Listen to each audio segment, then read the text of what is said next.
Hey everybody, this is Ryan Mallory, and we're going to get into the stock market bubble update here. You had the S&P 500 close its first month of 2021 down a little over 1%.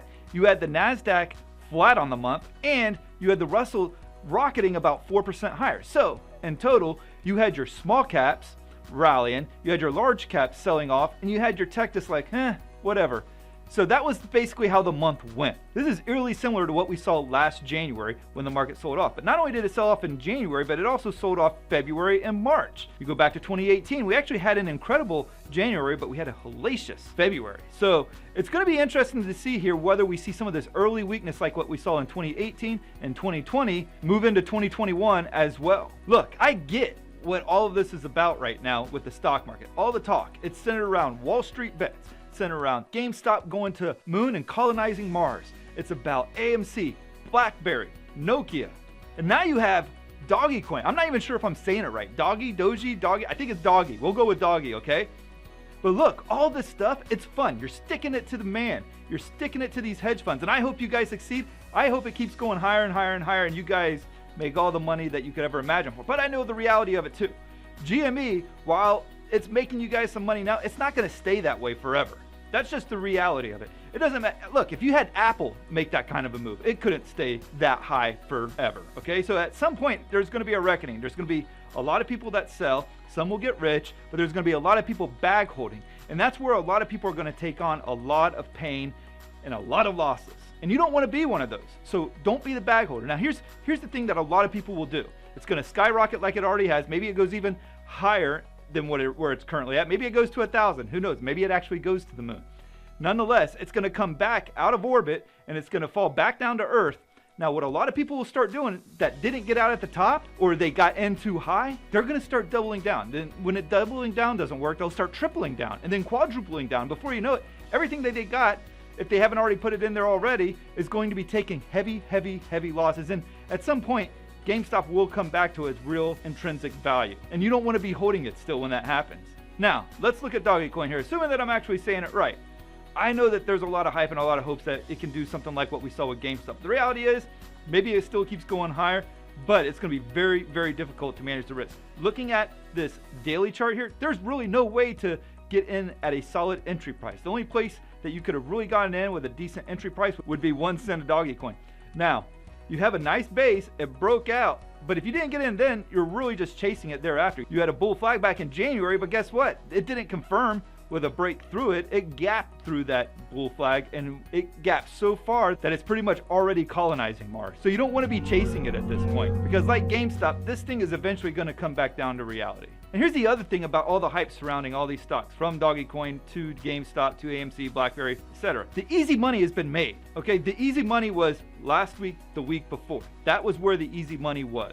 Now, you're in such a crowded trade. If I go to the Piggly Wiggly, or if I go to the local barbershop, guess what they're talking about?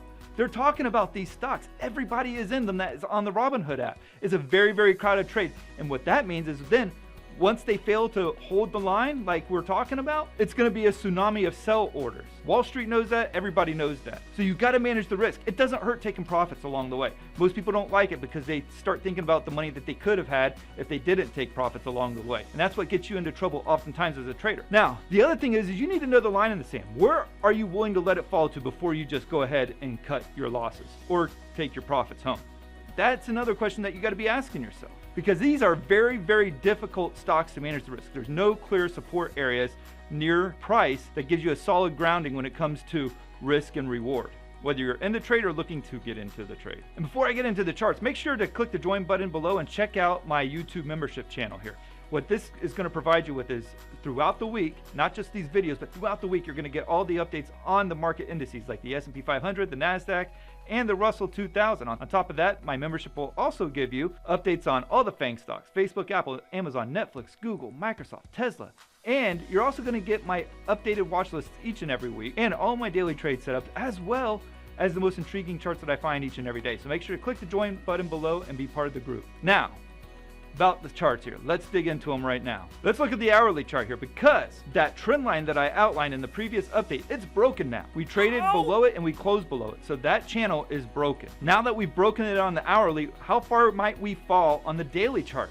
Now there's a triangle pattern that it has been hitting its head up against on resistance over the last couple of weeks. That's what led to the sell-off this week, and now you got to look at whether or not the bottom part of this triangle is what's going to hold as support going forward.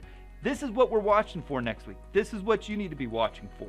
If it breaks, the support level from September and October of last year comes into play. I don't want to see it go down that far, but if it does, it's going to present a lot of really good value plays going forward for the stock market. Now, on the Qs, the Nasdaq 100 ETF, this channel broke as well. And now the potential sets up for further downside. How much downside? Well, again, we're going back to this trend line, going back to the March lows for the Nasdaq 100.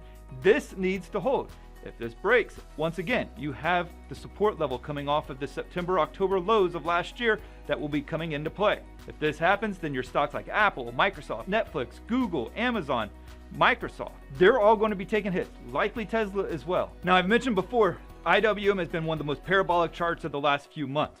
Starting in November, it just went on a rampage, broke through some huge resistance, and now has yet to really look back in any significant way until this week.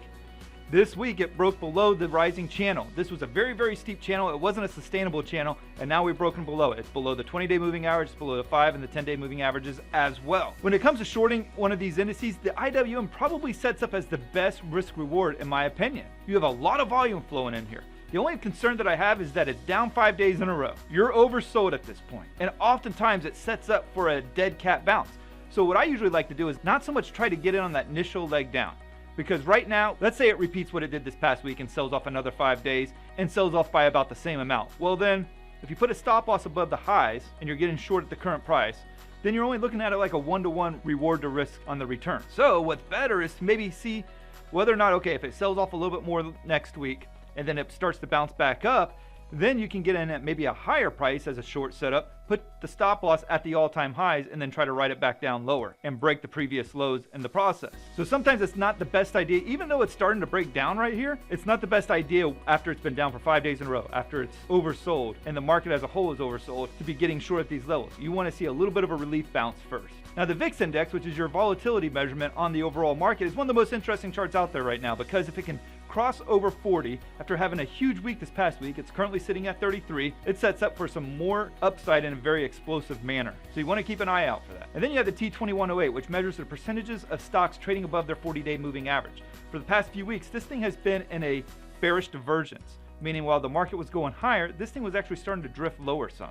And now you only have 41% of stocks trading above their 40-day moving average. So this still remains bearish, but it's not super bearish. Where I usually like to start buying the dip is when it gets below 20, maybe even to single digits. Here's the thing. We had a pretty heavy sell-off. We had a down month for January. That's not a very common occurrence of late. Do we bounce right back up in spectacular fashion next month? Possible. It's very possible that we bounce here. The rates are still low. The Fed is very accommodating. But if you're really looking for value, okay, if you're looking for some really good bargains, it's not there yet. A lot of the really good plays haven't come off of their all-time highs all that much.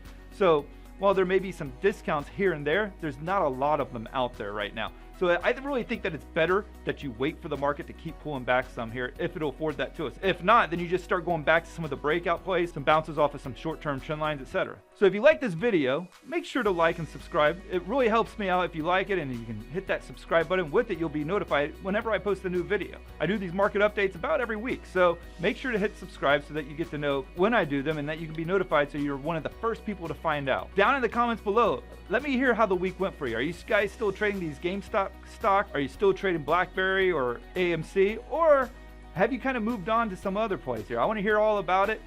And I want to hear about how your week was. Tell me down in the comments below. Thank you guys, and God bless. Is it Dogecoin? I don't know. I feel like it's Doji the way it looks, but it sounds, yeah, that's weird. I think it's Doggy. I don't know. I'm going with Doggy.